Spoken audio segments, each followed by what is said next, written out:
ఈరోజు వనపర్తి ప్రాంతీయ ఆసుపత్రిలో దంత వైద్యానికి సంబంధించిన అధునాతనమైన పరికరాలను ప్రారంభించడం జరిగింది.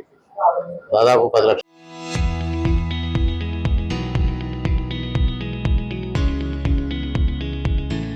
రూపాయలు విలువ కలిగిన అధునాతన చికిత్స కోసం ఎక్విప్మెంట్ రావడం, వాటిని ప్రారంభించుకోవడం జరిగింది.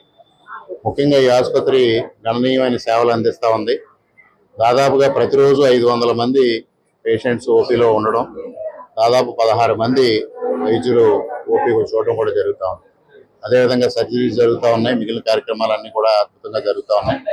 ముఖ్యంగా తూర్పుగోదావరి జిల్లాలో ఏకైక ప్రాంతీయ ఆసుపత్రి వనపర్తిలో ఉంది. ఈ ఆసుపత్రిని అన్ని విధాలు అభివృద్ధి చేయడం కోసం కృషి చేస్తూ ఉన్నాం.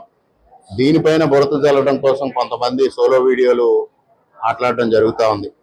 ఈ 100 పడకల ఆసుపత్రి మంజూరు పైన కొన్ని సోలో వీడియోలు ఇటీవల కాలంలో కొంతమంది రిలీజ్ చేశారు. వారికి ఒకటే చెప్తా ఉన్నా, ఈ 100 పడకల ఆసుపత్రి క్రమం ఏ విధంగా మొదట్లో మంజూరయ్యి దాన్ని ఎందువల్ల క్యాన్సిల్ అయింది, తర్వాత ఏ విధంగా మంజూరైంది, ఇవాళ భవనాల నిర్మాణం ఏ విధంగా సాగుతుంది, ఈ విషయాలపైన సమగ్రంగా చర్చించాలి అంటే వారిని బహిరంగ చర్చకి రమ్మని ఆహ్వానిస్తా ఉన్నా. ఫైల్స్ అన్ని ముందు పెడతా, నోట్ ఫైల్స్ అన్ని ముందు పెట్టి ఏ క్రమంలో ఈ 100 పడకల ఆసుపత్రి మంజూరైందో, ఎవరి ప్రతిపాదనతో అయ్యిందో కూడా నేను నిరూపిస్తాను. దానికి సిద్ధమైతే సోలో వీడియో చేసిన వ్యక్తిని బహిరంగ చర్చకి రమ్మని ఇన్వైట్ చేస్తా ఉన్నా.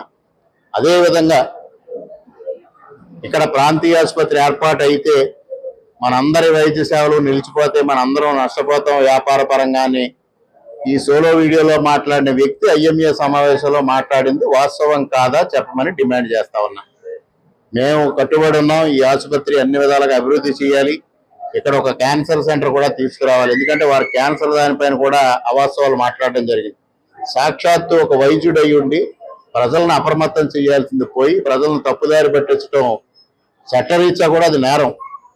అటువంటి నేరానికి పాల్పడుతూ రాజకీయ లబ్ధి కోసం ఇంత కుత్సిత బుద్ధితో ఈ విధంగా ఉండడం సమంజసం కాదు అని కూడా ఈ సందర్భంగా వారికి హితవు పలుకుతా ఉన్నా.